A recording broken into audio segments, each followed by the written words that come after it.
So you guys have been waiting for daily updates every day, and today the update is that my Starlink satellite came in. I hadn't really cleaned my motorhome since I got here 5 or 6 days ago. I don't even know how long I've been here. And I thought today was just a day to tidy up, clean up, put stuff in its proper place. Because my trip up here to Placerville was the first trip I ever took with it. I just threw my stuff in here and drove up here, and then we started exploring. But on Easter Sunday, when we got to grandfather's cave in where he said the lawn chairs were and the shovel and stuff, and we dug out one of the lawn chairs, it really started to resonate with me that every single thing that Randy told me so far has come true. Everything. So when we dig down tomorrow, it just feels. I don't even know if it feels. It's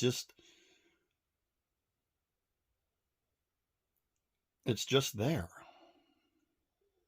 Everything else he said has come true. The cave in, lawn chair. You could see that someone had tried taking the cave in down in the past. Like there was some, actively working trying to get it out, and we did. And the grandfather was the only one that worked this property. Like no one else would work it. Like no one knew how to work it. And obviously that's how I came into play here. So tomorrow we're just going to go gather the gold. Just kind of matter of fact about it. It's not exciting. There might be this is kind of a raw, authentic confession, I guess. There were so many times, underground at the Colorado courts, we would get a signal and we would dig and we would dig. And, sometimes we dug 4 feet into hard rock one day, thinking that it was gold. And there was a little nag in the back of my head when I detected that target. And that was, I knew I was detecting it from quite a ways away. And it wasn't changing the pitch the closer we got into the target. And so with a big non-ferrous target, you're going to get a low tone. You will get a low tone, whereas with steel, it's always kind of a squealy tone. Like, I can't explain the sound, but any of you GPZ 7000 users, And there was just that nag that it didn't feel like gold. And so, the amount of times that I've been really excited, super excited. You've seen me. Shit, if you've been watching me, you've seen me. I get excited over a tiny little piece.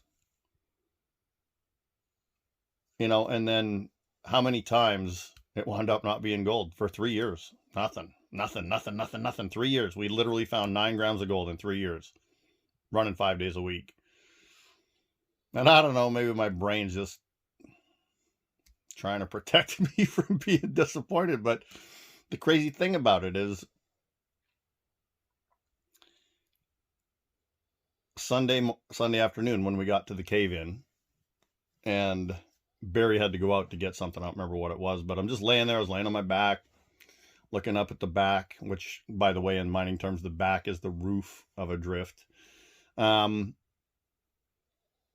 I started thinking about, wow, all of those wild goose chases I took with my dad, all of the stories he ever told me, all of the dreams my dad ever had. And I was right there beside him. We went on treasure hunts and looking for old cabins and coins and bottles and bottle dumps and explored the outdoors. And we went looking for Jolly Jack's lost placer in southern British Columbia. We were always talking about that, and my dad told me about his grandfather finding a big pocket of gold up near Coriel, north of Christina Lake. For anybody in BC, you know all that, and never went back and got it. And I guess there's a little bit of a fantasy to finding a life-changing pocket of gold. And so when I was laying on my back Sunday in the mine, I started talking to my dad. He's been gone for 3 years. And I recorded it. And it's true, pure, getting in touch with the life that I have because of my dad. And I couldn't imagine a different life than this one. And so, yeah, just listen to it. And, the one thing that I'll say about kind of how tenacious I am, and, if my dad was still alive and we find this pocket of gold tomorrow, I would tell him I never gave up. No matter how many fucking times, it was nothing. There was always the possibility of it. There was always, the next scoop or the next pan. And I've never lost that. I've never, ever lost the next swing of the coil or the next pan or the next blast. And so this video is to my dad.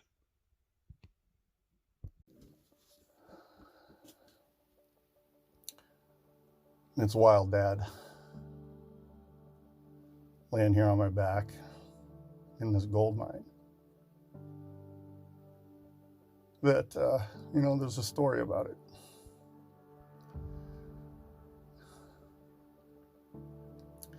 And you heard Randy talk about what his grandfather said about this place.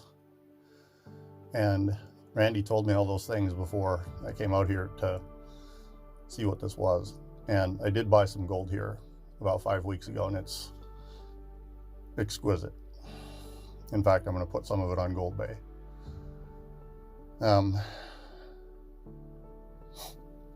We just got to the final part where the grandfather said there was a small cave-in at the end, right where he got to what, in his words, were the largest lode he's ever seen.